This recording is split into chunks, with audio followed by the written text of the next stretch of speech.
Hello everyone, today I want to talk to you about something. The US Treasury Secretary said that the US no longer wants to be in the garment industry, so why impose more tariffs on Chinese textiles? It turns out the US is eager to negotiate with China immediately. CCTV revealed that the US has been actively reaching out to China through multiple channels, hoping to start negotiations right away. President Trump keeps boasting that negotiations on tariffs with China are underway and an agreement will be reached soon. However, China denies it every day, saying that the US and China have never started negotiations on tariff issues. Seeing the US boasting so enthusiastically, China couldn't help but expose the truth. On May 1st, the CCTV-affiliated WeChat account, Yuantantian, released exclusive news, stating that according to informed sources, recently the US has been actively reaching out to China through various channels, hoping to negotiate on tariff issues. Yuantantian stated that recently, US President Trump and his economic and trade team have been frequently hinting that the US is engaged in economic and trade negotiations with China. International trade negotiation experts analyze that the more frequently the US releases such information, the more it reveals their eagerness to push forward trade negotiations.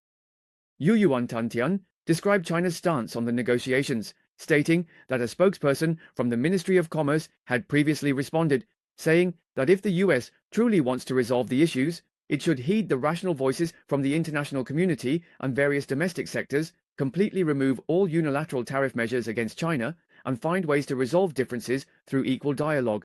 Yuantantian analyzed that from the perspective of negotiations, the US is currently the more anxious party.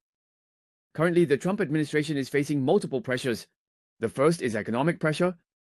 The latest data released by the US Department of Commerce on April 30th shows that in the first quarter of 2025, the US GDP contracted by 0.35% on an annualized basis, more than the market's forecast of a 0.2% contraction.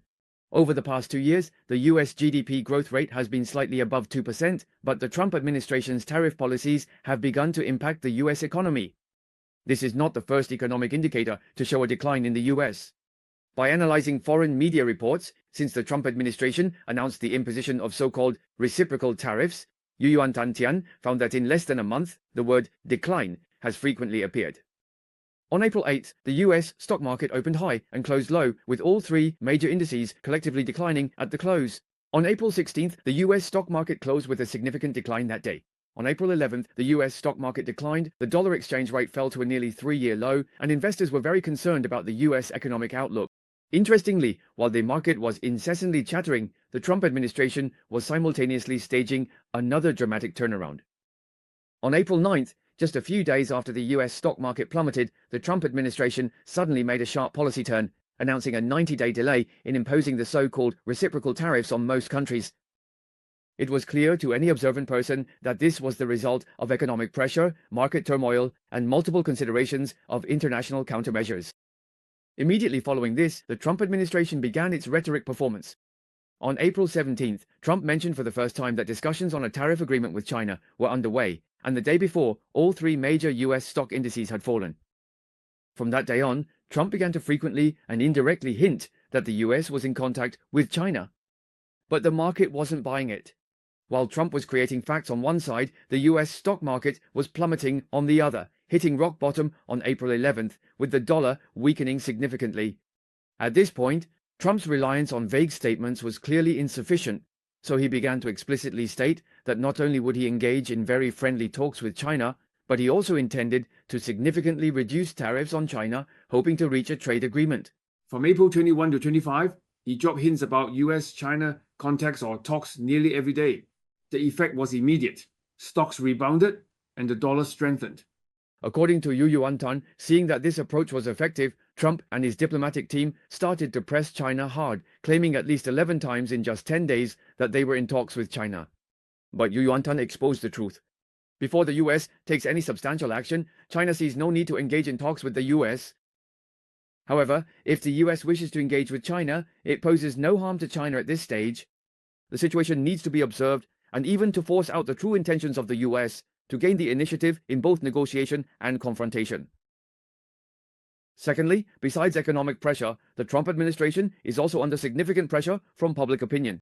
Since Trump took office, discussions about tariffs on foreign social media have exceeded 20 million posts. When the US began imposing additional tariffs on February 1st, about 65% of the American public expressed skepticism and anxiety. By early April, after the so-called reciprocal tariffs were imposed, the proportion of Americans opposing tariffs rose directly to around 80%. Why is this? Firstly, tariffs have backfired on American manufacturing. China has currently implemented export controls on 7 categories of heavy rare earth-related items.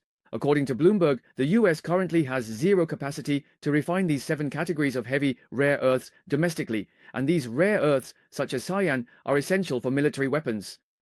According to analysis, the current US rare earth reserves can only meet a few months' demand, not years, and US military projects will be severely affected. In terms of foreign trade, the US has further isolated itself from the global market. Open source data shows bustling activity at Shanghai port, while Los Angeles Long Beach, America's busiest container port, looks deserted. Jun Shiroka, executive director of Long Beach Port, said, Due to the impact of US tariff policies, the cargo volume entering the port of Los Angeles next week is expected to drop by more than 35% compared to the same period last year. In the Old Tangshan employment area of China's Ningbo Zhoushan port on the North Atlantic coast, there were approximately 40 Brazilian soybean ships docking in April, compared to about 27 during the same period last year, an increase of 48% year-on-year. Currently, Yu Yuantan has learned from this Chinese port that the quantity of imported American soybeans has sharply decreased. According to United Nations data, approximately 51.7% of soybeans exported by the United States in 2024 were sold to China. China is the largest customer for American soybeans. At the same time, not only soybeans but also American agricultural products exported to China, such as pork, have been significantly affected. From the perspective of the US domestic supply chain, American households that rely on Chinese manufacturing may likely face dire financial straits. Not long ago, the New York Times published a report that visualized data showing the proportion of each type of product imported from China in American households, detailing everything from the bathroom to the bedroom. For items like toasters and alarm clocks, 95% of these products are imported from China.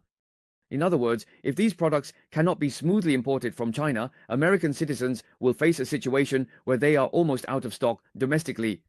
For several nights, under dual pressure, the Trump administration hoped to quickly find a breakthrough in tariffs to recreate the narrative that America is winning.